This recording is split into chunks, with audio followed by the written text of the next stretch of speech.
Ahoy, my hatchlings, and we are back in our creative world. And today we're going to build ourselves another organic. So let's just spin the wheel.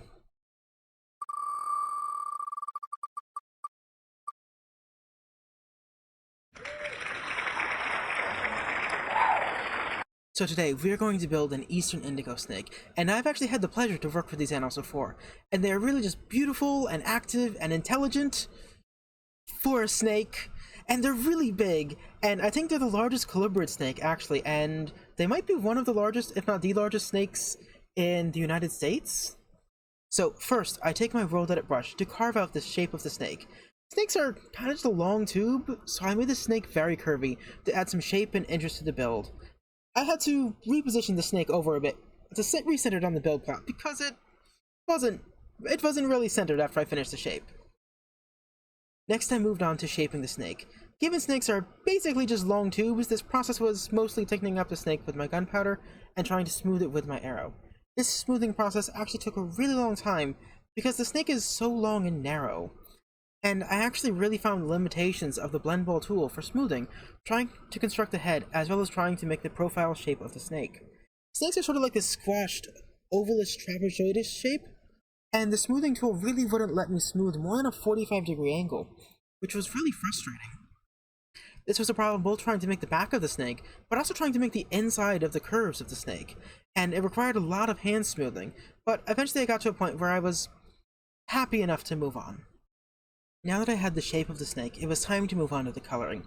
The coloring of the snake is actually really quite simple, and obsidian matches strikingly close. But it does make it really hard to see the shape of the snake. So I tried a couple foundations before settling on what I was capable of using obsidian, black concrete, and black wool. I tried to add some highlights because these snakes are actually really shiny, but I wasn't able to make them look natural, so I removed them in the end. So pretty, and otherwise, honestly, the snake would just be a long black purple tube. I temporarily changed the colors back because the obsidian made it really hard to see what I was doing, and I also add just a little bit more shape into the face. I first used orange terracotta, making the shape of the colored region before varying it with acacia and smooth red sandstone. I tried a few times to create the fade between the orange and black bits, but unfortunately I couldn't find a block that worked well here. The purple terracotta has about the right hue, but it needed to be a lot darker. Also, I forgot to flip the face for a long time, so only half the face was actually colored. The last step is to add some environment for the snake. I first just added the sandy soil Florida is so famous for. Well, unless you're into sand and soil, Florida probably brings up different thoughts for you. But hush, that's not the point. The point is sand is coarse and rough and gets everywhere in Florida, and I added sand, but it didn't look quite right. I couldn't figure out what was wrong exactly, so I tried adding some grass to add a bit more environment. I just made a single tuft of grass and spread it around in a bunch of places, but that still didn't fix it for me. The environment seemed a little flat, like the snake was on it and not in it. I added some more bits of grass that the snake was on top of, and that helped a bit, but didn't quite fully fix it. I considered adding some bits of leaf litter, but I couldn't find a block which would really fit that color well. Finally, I realized the problem was the smoothness of the sand. It worked for the sandpiper since it's a beach right at the water's edge, but inland sand doesn't sit so smooth like that.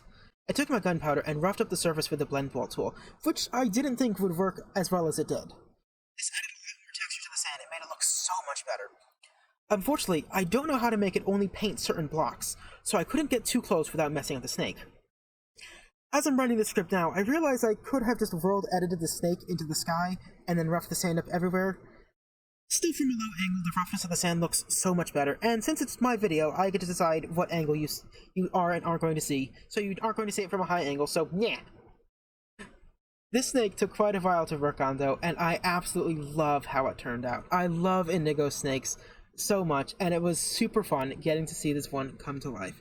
Thank you so much for watching, and I'll see you next time. Bye bye!